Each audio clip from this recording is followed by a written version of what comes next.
रेखा एक ऐसी एक्ट्रेस जिसका नाम सुनते ही हमारे जहन में उनके द्वारा निभाए गए बहुत सारे कैरेक्टर हमारे मस्तिष्क को खोदने लगते हैं। वो चाहे सावन भादो हो, चाहे मुकद्दर का सिकंदर हो, चाहे सुहाग हो, उनकी हर एक कैरेक्टर ने हमारे दिल को जीता है। लेकिन उससे भी दिलचस्प बात यह है कि उन्होंने जिस तरह के किरदार फिल्मों में निभाए हैं, उससे ज़्यादा किरदार अपनी निजी जिंदगी में निभाए हैं। वो हमेशा एक मिस्ट्री बनी रही लोगों के बीच में। लोग उनके बारे में जितना जानने को आतुर होते हैं, वो उतना रहस्य बना हुआ होता है। रेखा ने अपनी ज़िंदगी में बहुत सारी चीज़ें हासिल की और उन्हीं में से एक था राज्यसभा सांसद बनना।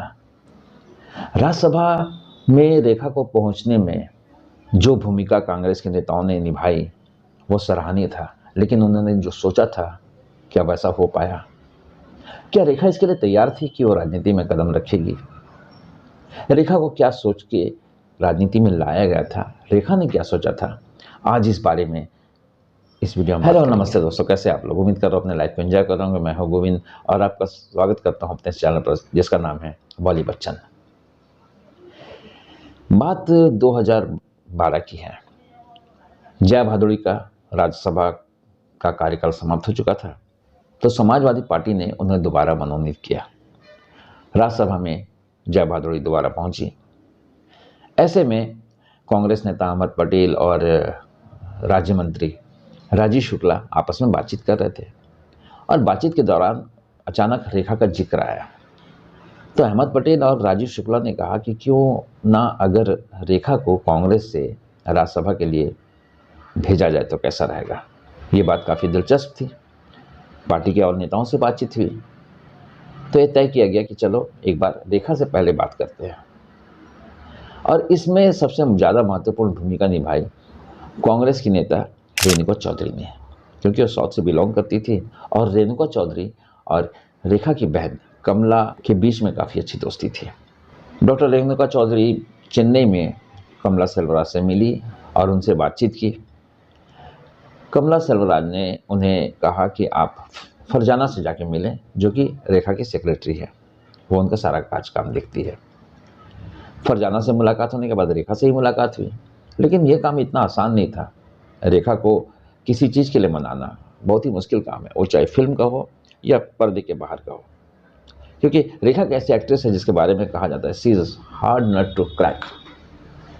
रेखा खुद अगर तैयार हो जाए तो ठीक है।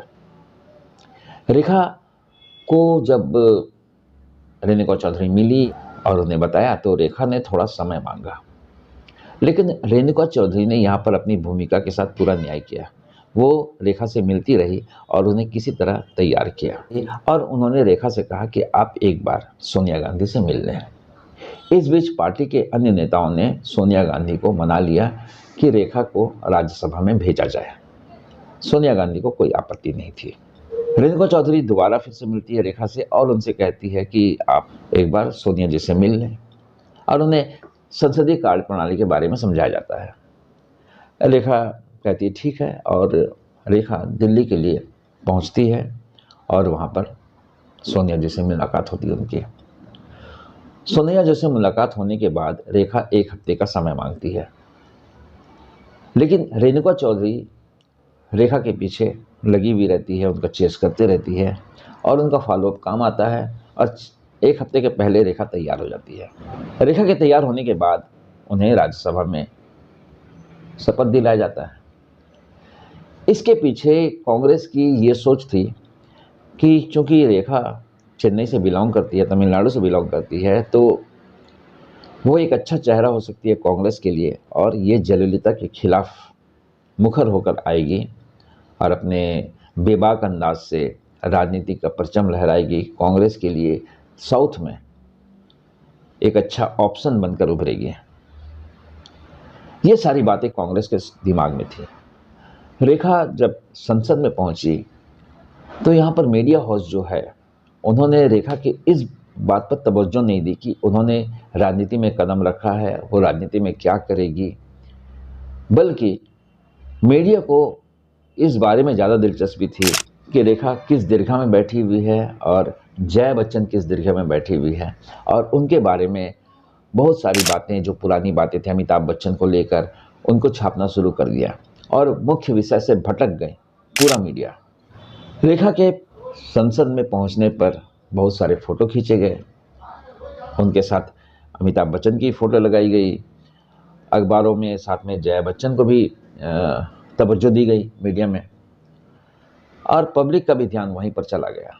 किसी का ध्यान इस तरफ नहीं था कि क्या रेखा राजनीति में कुछ कर सकती है या नहीं कर सकती है, और उनके नेताओं का भी हाल वही था।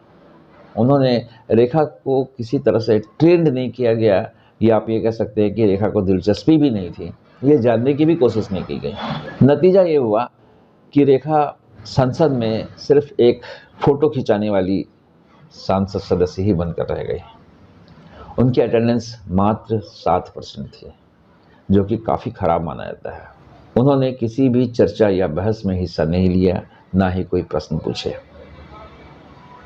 सिर्फ बात यहाँ पर रेखा की नहीं है, सचिन तेंदुलकर जैसे महान खिलाड़ी भी जब राज्यसभा में पहुँचे तो उनका भी अटेंडेंस का यही हाल था। उनका अटेंडेंस मात्र 5% था।